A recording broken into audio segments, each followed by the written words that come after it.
Ram Ram. Shri Narayan astro धाम में मैं विनय द्विवेदी आप सभी का हार्दिक स्वागत करता हूं और आशा करता हूं कि आप लोग सकुशल होंगे। और आज का ये वीडियो जो मैं लेकर आया हूं ये है सबके प्रिय भगवान शिव जी के ऊपर, यानी कि भगवान का यानी कि शिव जी का रुद्राभिषेक कब करें। मतलब रुद्राभिषेक, रुद्र यानी भगवान शिव के रुद्र अवतार का अभिषेक कब करें और उसमें शिववास क्या होता है। जब हम शिववास, हमें देखना पड़ता है कि शिव कहां पर विराजमान हैं, ये हमें देखना बहुत जरूरी होता है। क्योंकि ये देखिए, कोई ऐसा इसमें साइंस, कोई ऐसी गणित नहीं है जो कि हम लोग नहीं समझ सकते हैं। बस थोड़ा सा आप ध्यान देंगे तो ये चीजें आपको समझ में आ जाएंगी कि शिववास कब है, कहां पर है। अभी शिव जी देखिए, जैसे हम लोग का है ना कि अभी खाना खाने का टाइम है, तो अभी सोने का टाइम है, तो अभी पढ़ने का टाइम है। तो ये सारी चीजें ऐसे शिव जी का भी देखा जाता है कि शिववास कहाँ है, अभी शिव जी कहाँ है। जैसे कि अगर आप बात करें तो शिव जी का वास अगर हम जाने तो देखिए, शिव जी का वास कहाँ कहाँ होता है। एक तो शिव जी का वास होता है शमशान में, दूसरा होता है देवी गौरी जी के साथ, जब वो माता गौरी जी के साथ रहते हैं। तीसरा सभा में, जब किसी सभा में वो बैठे होते हैं, विराजमान होते हैं। चौथा होता है कार्य अथवा किसी क्रीड़ा में, यानी खेल में, क्रीड़ा में, जब कोई क्रीड़ा कर रहे हों उस समय। और कैलाश पर जब विराजमान हो, अपने कैलाश पर्वत पर जब बैठे हों, उसके बाद वृषभ यानी नंदी पर जब बैठे हों, और सातवां यानी कि रात्रि के समय, यानी भोजन का समय, जब उनके भोजन का समय होता है। तो अब इसमें ये जानना, इतने तो वास हो गए, यानी 7 तो वास हो गए। अब इसमें ये देखना है कि हमें कब रुद्राभिषेक करना चाहिए, कब नहीं करना चाहिए। यानी कि जब शिव जी क्रीड़ा के मोड में हैं, भोजन के मोड में हैं, या शमशान में हैं, कैलाश पर हैं, गौरी जी के साथ हैं, तो किस टाइम में, किस वास में हमें करना है, किस वास में हमें नहीं करना है। वैसे शिवरात्रि में और सावन महीने में, और दूसरा किसी जागृत शिवलिंग पे जब अगर हम करते हैं मंदिर में जाके, तो वहां पे शिववास को नहीं देखा जाता है, ऐसा मान्यता है। कई लोग ऐसा भी मानते हैं, तो नहीं देखा जाता है। लेकिन अगर आप घर पे कर रहे हैं तो ये वास आपको देखना बहुत जरूरी है। तो देखिए, चलिए मैं एक एक क्रम से आपको बताता हूं कि शिववास कहां पर है तो आपको क्या फल मिलेगा। जैसे कि अगर शिव जी देवी गौरी के साथ हैं, अगर शिव जी देवी गौरी के साथ विराजमान हैं, ये कब देखेंगे आपकी कब कहां है, इसके लिए मैं वीडियो में आगे अगर टाइम मिलता है तो बताऊंगा, नहीं तो नेक्स्ट वीडियो जरूर बनाऊंगा कि कैसे जाने कि अभी कहां है। ये तो मैंने अभी ये बताया कि आपको कि उनके वास कौन कौन से हैं और किस वास में रुद्राभिषेक करना चाहिए। और नेक्स्ट वीडियो में ये बताऊंगा कि किस वास में किस समय रहते हैं, किस तिथि में रहते हैं, शुक्ल पक्ष की किस तिथि में किस वास में होंगे, और कृष्ण पक्ष की किस तिथि में किस वास में होंगे। उसका एक फार्मूला है निकालने का कि कैसे निकाला जाता है, बट वो हम तिथि वाइज आपको बता देंगे तो आपको समझ में आ जाएगा। तो चलिए, जब देवी गौरी के साथ होंगे शिव जी, तो उस समय आपको रुद्राभिषेक आपको आपके घर में सुख समृद्धि धन संपदा दायक होगा, सुख समृद्धि धन संपदा देगा। और जब देखिए, मैं अभी बता रहा हूं जब ये वास अच्छे हों, मैं सीधे अभी अच्छे ही बता रहा हूं जिस समय पर हम रुद्राभिषेक कर सकते हैं। और पहला तो हो गया जब गौरी के साथ हो, तो आपके घर में सुख समृद्धि देंगे, आएगा उस समय अगर हम रुद्राभिषेक करते हैं। दूसरा वास, अगर कैलाश पर्वत पर शिव जी का वास है, अगर उस समय हम रुद्राभिषेक करते हैं तो उसके परिणाम स्वरूप हमें सुखों की प्राप्ति होती है, हमें आत्मीय सुख मिलता है, हमें भौतिक सुख सुविधाएं प्राप्त होती हैं। और तीसरा, अगर नंदी पर सवार हैं, अगर उनका वास नंदी पर है, तो अगर आप कोई भी कार्य करने जा रहे हैं उसमें आपको अवश्य सफलता मिलेगी, ये ध्यान रखिए। ये तो हो गए 3। अब आगे बात करते हैं कि कब हमको नहीं करना चाहिए रुद्राभिषेक, किस वास में नहीं करना चाहिए। तो वो क्या है, जब शमशान में उनका वास हो तब अगर हम रुद्राभिषेक कर देते हैं तो मृत्यु तुल्य कष्ट, मृत्यु तुल्य परेशानियां हमको घेर लेंगी। ये ध्यान रखिएगा कि जब भी शमशान में हो शिव तो उसका हमें उस रुद्राभिषेक का अच्छा फल नहीं मिलता है, हमें मृत्यु तुल्य कष्ट प्राप्त हो सकता है, इसका हमें विशेष ध्यान रखना चाहिए। और दूसरा, जब सभा में हो, भाई जब आप बिजी होंगे कहीं किसी अपने गणों के साथ या अपने सभा में कहीं बैठे होंगे, उस समय अगर आप उनकी कोई पूजा कर देंगे तो उसका फल हमको फिर भी नहीं मिलेगा। इसलिए जब सभा में शिव जी का वास हो तो हमें गहरा दुख मिलता है, ऐसा कहा जाता है कि उस समय हमें रुद्राभिषेक नहीं करना चाहिए। और तीसरा, काम क्रीड़ा में हो, जब शिव जी काम क्रीड़ा में हो उस समय भी हमें रुद्राभिषेक नहीं करना चाहिए, क्योंकि हमें उस समय कठिनाइयों का सामना करना पड़ सकता है। तो जो कुछ हम रुद्राभिषेक करेंगे, जिस मन से, जिस इच्छा को लेके हम करेंगे, वो उसकी पूर्ति नहीं होगी। उसमें हमें बहुत सारी बाधाएं, बहुत सारी कठिनाइयां आएंगी, इसलिए हमें इस चीज का बहुत ध्यान रखना है। और चौथा है, रात्रि भोजन के समय, जब रात्रि में भोजन का समय हो, ध्यान का समय हो शिव जी का, उस समय अगर हम करते हैं तब भी वही हमें परेशानियों का सामना करना पड़ेगा। इसलिए रुद्राभिषेक बहुत सोच समझकर, देख कर कि शिव का वास कहाँ है, यानी कि 7 शिव के वास हैं, जिसमें से 3 हमारे शुभ फलदायक हैं और 4 कष्टकारी हैं। इसलिए हमें बहुत ध्यान से देखना है, उसी टाइम पर हमें रुद्राभिषेक करना चाहिए।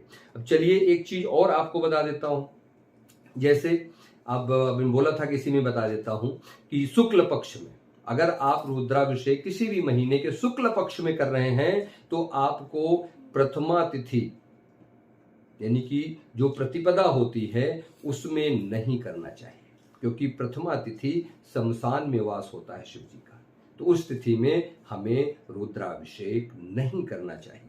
और द्वितीया तिथि गौरी के सानिध्य होते हैं, देवी गौरी के साथ में रहते हैं, तो उस समय अगर हम करते हैं तो हमें सुखों की प्राप्ति होती है। तृतीया तिथि में भी हमें नहीं करना चाहिए, हमें संताप मिलेगा, ध्यान रखिएगा। और चतुर्थी तिथि क्रीड़ा में रहते हैं, अगर हम उस चतुर्थी तिथि में, शुक्ल पक्ष की बात कर रहा हूं, अगर शुक्ल पक्ष की चतुर्थी तिथि में करते हैं तो उस समय शिव जी क्रीड़ा में होते हैं। उस तिथि को, अगर उस तिथि को हम रुद्राभिषेक करते हैं तो हमें कष्ट मिलता है और दुख की प्राप्ति होती है। अगर हम पंचमी तिथि पे करते हैं तो पंचमी तिथि में शिव जी कैलाश पर वास करते हैं, तो हमें अभीष्ट सुख की प्राप्ति होती है, अभीष्ट सिद्धि की प्राप्ति होती है। क्योंकि पंचमी और षष्ठी, पंचमी में तो शिव कैलाश पर और षष्ठी तिथि में वृष पर यानी कि नंदी पर सवार होते हैं। तो नंदी पर सवार में अगर यानी षष्ठी तिथि में आप करते हैं शुक्ल पक्ष की, तो आपको अभीष्ट सिद्धि की प्राप्ति होगी। ये हो गया। आप सप्तमी पे आते हैं, सप्तमी तिथि षष्ठी हो गया। सप्तमी तिथि में भोजन प्रवास होता है, यानी भोजन कर रहे होंगे, रात्रि का समय होगा, तो उसमें क्या होगा कि आपको पीड़ा मिलेगी अगर आप रुद्राभिषेक करेंगे। अब बात आते हैं अष्टमी। अष्टमी में फिर से वही आप समझिए, अब आप उसी को रिपीट कर लीजिए।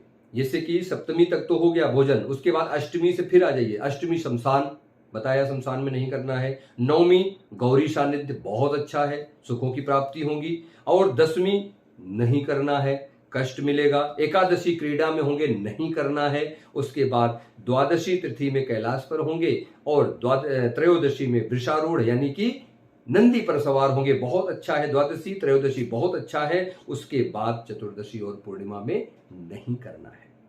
ये आप एक ध्यान रख लीजिए। अब ऐसे ही कहिए तो मैं कृष्ण पक्ष की भी बात कर लूं, चलिए बता ही देता हूं। तो कृष्ण पक्ष में भी अगर देख लीजिए, अभी तक जो बताया मैंने ये शुक्ल पक्ष की बातें की। अब कृष्ण पक्ष की अगर मैं बात करूं तो कृष्ण पक्ष में प्रथमा तिथि यानी कि प्रतिपदा को गौरी सानिध्य में शिवजी होंगे, तो उस समय रुद्राभिषेक करना आपको परम सुखदायक होगा, बहुत सुख मिलेगा, आपको सुखों की प्राप्ति होगी। और द्वितीया तिथि आपको नहीं करना है, उसमें आपको कष्ट मिलेगा, दुख मिलेगा। ध्यान रखिए, कृष्ण पक्ष की बात कर रहा हूं।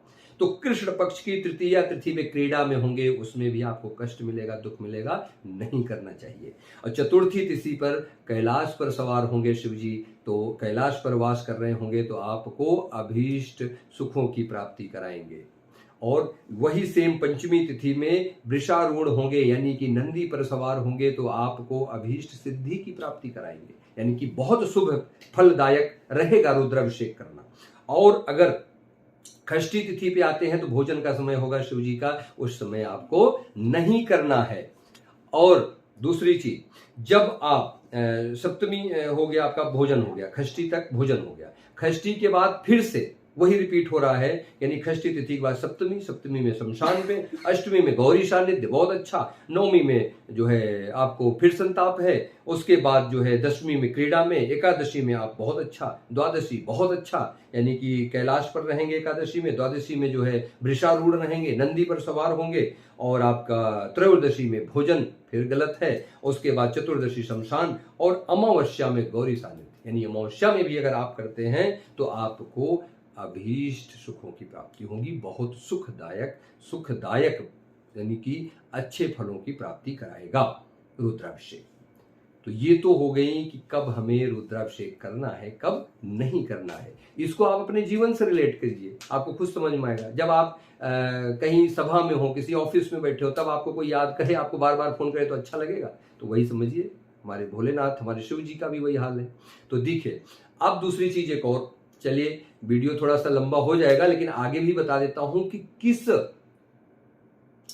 चीज से रुद्राभिषेक किस चीज के लिए किया जाए। जैसे क्या हमारी इच्छाएं हैं, क्या हमारी मनोकामना है, किस मनोकामना को लेके हम रुद्राभिषेक कर रहे हैं, उसके हिसाब से हमें किस वस्तु से भगवान शिव का रुद्राभिषेक करना चाहिए, उस पर बात करते हैं। जैसे कि अगर हमें किसी हमारे कार्य में बाधा आ रही है, कोई हमारे कार्य में रुकावट आ रही है, कोई बार बार हमारा काम बनते बनते बिगड़ जा रहा है, रुकावट आ जा रही, बाधा आ रही है, तो हमें शिव जी का रुद्राभिषेक करना चाहिए। जो मैंने तिथियां बताई हैं अच्छी, उस तिथि में किससे?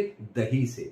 अगर दही से आप रुद्राभिषेक करते हैं तो आपको आपके कार्यों में, आपके जो भी मनोकामना है उसकी पूर्ति होने में जो कुछ बाधाएं आ रही हैं वो दूर होंगी। और दूसरा, जब अगर आप जब भी रुद्राभिषेक कर रहे हैं, यानी कि आपको किसी लड़ाई झगड़े से में आप बहुत बुरे फंसे हुए हैं, किसी महामारी, किसी बीमारी के चलते आप बहुत परेशान हैं, जिसको बीमारी को दूर करने के लिए, लड़ाई झगड़े को दूर करने के लिए अगर आप रुद्राभिषेक करना चाहते हैं, भगवान शिव की आराधना करना चाहते हैं, तो रुद्राभिषेक भांग से करिए, क्योंकि भांग भगवान शिव को बहुत प्रिय है, बहुत ज्यादा प्रिय है। इसलिए अगर भांग से आप करेंगे तो आपके जो भी लड़ाई झगड़े या महामारी, बीमारी, जो भी कष्ट है इन चीजों से, उसमें आपको जरूर निजात मिलेगी। अगली बात करते हैं कि यदि आप नींद की समस्या से परेशान है, बहुत लोग की परेशानी है, नींद नहीं आती, नींद की समस्या से बहुत परेशान, किसी प्रकार का टेंशन है, यानी कि मानसिक तनाव है भाई, किसी न किसी चीज को लेके वो हमेशा परेशान रहते हैं, तो क्या करना है आपको इत्र से भगवान शिव का रुद्राभिषेक करना है, रुद्र भगवान का अभिषेक करना है, रुद्राभिषेक करना है इत्र से। इत्र से करेंगे तो आपको नींद की समस्या, आपकी मानसिक पीड़ा, जो आपको तनाव है, कष्ट है, वो दूर होगा।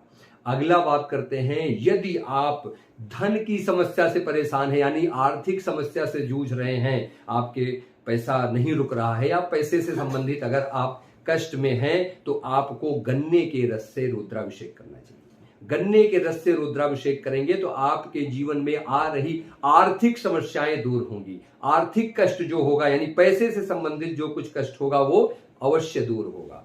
चलिए आगे बात करते हैं, यदि आपको शत्रु बहुत परेशान करते हैं, यानी आपके दुश्मन बहुत ज्यादा हो गए हैं, वो आपके हावी हो रहे हैं, शत्रुता है, आप मुकदमा लड़ रहे हैं, अच्छा के लिए आप नहीं जीत पा रहे हैं, अब शत्रुता हो गई, यानी आपके बहुत ज्यादा दुश्मन हो गए, हावी हो गए हैं, तो आपको सरसों के तेल से रुद्राभिषेक करना चाहिए। तो सरसों के तेल से रुद्राभिषेक करने से आपके शत्रु खत्म होंगे, शत्रुओं का विनाश होगा।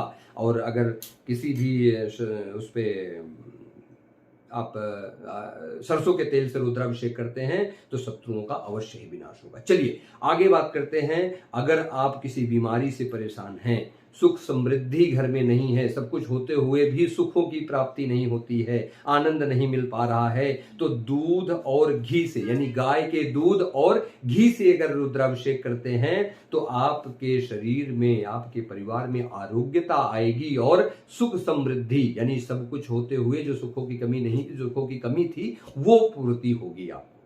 चलिए आगे बात करते हैं कि यदि आप कोई मनोकामना है जो आपकी पूरी नहीं हो रही है, यानी एक आपकी मनोकामना बहुत आपने ऐसा कुछ मान रखा है, आपकी मनौतियां हैं जो पूरी नहीं हो रही हैं, आपकी मनोकामना है बहुत दिन से कुछ, वो किसी भी चीज से लेके हो, आपकी मनोकामना है जो कि अच्छे सेंस में हो, तो वो मनोकामना पूरी नहीं हो रही थी, आप पंचामृत से भगवान शिव का रुद्राभिषेक करिए, अवश्य पूरी होगी। वो किसी भी टाइप की आपकी शुभ यानी कि अच्छी मनोकामनाएं जो होंगी वो अवश्य पूरी होगी। और एक और हो गया कि अगर आप शिक्षा से संबंधित, यानी कि पढ़ाई लिखाई से संबंधित, यानी आपका बच्चा अगर पढ़ने में कमजोर है, पढ़ नहीं पा रहा है, पढ़ने लिखने में कमजोर है, पढ़ने में मन नहीं लगता, यानी कि शिक्षा से संबंधित, अगर बच्चे की ही क्या बात करें, आपकी भी बात करें, किसी भी पढ़ाई में, जब कोई भी आप पढ़ाई कर रहे हैं उसमें आपको सफलता नहीं मिल पा रही है या पढ़ने मन नहीं लग रहा, पढ़ाई से संबंधित, शिक्षा से संबंधित अगर कोई भी कष्ट, कोई भी परेशानी आपको है तो आप शहद से रुद्राभिषेक करिए, भगवान शिव प्रसन्न होंगे और आपके बुद्धि को, आपके पढ़ाई को बहुत मजबूत कर देंगे, जिससे कि आपकी पढ़ाई अच्छी होगी। अब चलिए आगे बात करते हैं कि अगर आप देखिए, ये तो भाई जो हमें लगता है 60+ के लोग हो गए जो कि जन्म मरण से मुक्ति पाना चाहते हैं, जो सोचते हैं कि भाई अब ये हमने अपनी पूरी जिंदगी जी ली है, अब हमको जो है मोक्ष की प्राप्ति हो, भगवान से यही प्रार्थना है कि जब हम अब उस एज पर जा रहे हैं, आगे जा रहे हैं, तो हमें मोक्ष की प्राप्ति हो, तो उनको तीर्थ के जल से, यानी किसी भी तीर्थ स्थान से जल लाइए, गंगा जल लाइए, उससे अभिषेक भगवान का करिए, तो आपको मोक्ष पाने का रास्ता आपका खुल जाएगा, यानी आपको मोक्ष की प्राप्ति कराने का रास्ता बन जाएगा। चलिए आगे बात करते हैं शिवलिंग। देखिए शिव जी जो होते हैं ना, बहुत ही सीधे हैं, भोले हैं, जैसा आप जानते हैं भोलेनाथ नाम है। तो अगर आप कोई भी, अगर ऐसे कोई आपकी कोई ऐसी कोई मनोकामना नहीं है, बस आप ऐसे ही लेके एक कोई अपना बस जनरल ही, जैसे कि ठीक है हमें रुद्राभिषेक करना है, सावन है या ये महाशिवरात्रि है, हमें वो करना है, बस नॉर्मल एक हमारे जीवन में सब कुछ सकारात्मकता बनी रहे, तो जब उसके लिए क्या करना है, आपको जल से भी अभिषेक कर सकते हैं। उसके लिए आपको किसी अन्य द्रव्य की जरूरत नहीं है, आप नॉर्मल सादा सा जल लेंगे, उससे भी आप अभिषेक कर सकते हैं, क्योंकि भोलेनाथ हमारे बहुत ही भोलेनाथ हैं। तो आशा करता हूं कि ये जानकारी आप लोगों को पसंद आई होगी, और ये मैंने इसलिए बताया है कि कई लोगों ने मुझसे पूछा था, थोड़ा सा समय के अभाव के चलते मैं नहीं बना पा रहा था, लेकिन अभी मैंने सोचा कि जितना भी मुझे जानकारी है मैं उसको आप तक पहुंचाने की कोशिश कर रहा हूं, और इसमें आशा करता हूं आप लोग इससे जरूर लाभान्वित होंगे। और चलिए भगवान शिव से यही प्रार्थना है कि सबके जीवन में सुख समृद्धि आरोग्यता रहे। इसी के साथ विदा लेता हूं, मिलता हूं नेक्स्ट वीडियो में, तब तक के लिए नमस्कार।